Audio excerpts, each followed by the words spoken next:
Is D.C. really a swamp? I think Washington, D.C. needs reform. You know, it was about 100 years ago, Teddy Roosevelt arrived in Washington, D.C., and one of his signature accomplishments was civil service reform. I do believe that giving incoming administrations greater flexibility in bringing new men and women to Washington, D.C. on a more regular basis would be good for the nation and good for the nation's capital. Twitter, good or bad? I think both.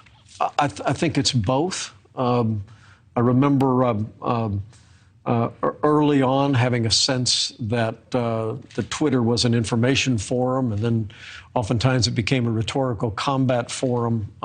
But it has become a part of our national conversation. And for my part, I'll always hope that its new owner will keep the public square open to all viewpoints, especially conservative viewpoints that have been suppressed by many platforms in recent years. But I'll also hope that they're able to create a level, a standard of discourse on Twitter that doesn't coarsen our culture. As you start to look at your future in public service, and you think about 2024, would the person you would select to be your running mate more along the lines of Glenn Youngkin or Ron DeSantis? Well, look, we're gonna take some time this Christmas as a family to get together and reflect and give prayerful consideration to our future. And you know, it's been 3 years since our family's been together, Leland. I got 2 in the active duty military today, one son-in-law. So it's been 3 years since we've all been together. So we're going to take some time. Karen and I will hear the kids out, and we'll make a decision. We'll respond to what our calling is. And if we jump into that fray, I promise I'll keep you posted on our decision and any other choices that we make. But there's different models going forward for the Republican Party.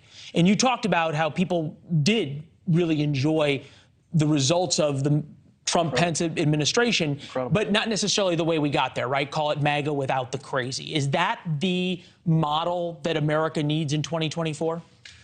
Again, I want to go back to what I said before without being repetitive, Leland. I don't think anybody could have defeated Hillary Clinton other than Donald Trump in 2016.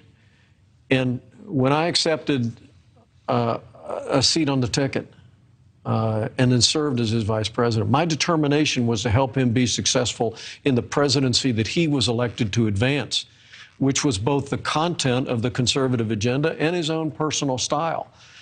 I just have every confidence that in the days ahead, the American people are going to sort out the kind of leadership that we need for a new season in America. I think, as I've traveled across this country the last 2 years, campaigning for candidates and doing some private travel, visiting our new granddaughter in Arizona, what I've heard again and again from people is they want to get back to the policies of the Trump-Pence years, but they want leadership that at least has the chance of uniting our country around our highest ideals, beginning with civility. I mean, you know, the American people actually every day, whether it's here in Chicago or around the country, our politics are very divided, but the American people actually find a way to get along pretty well most days.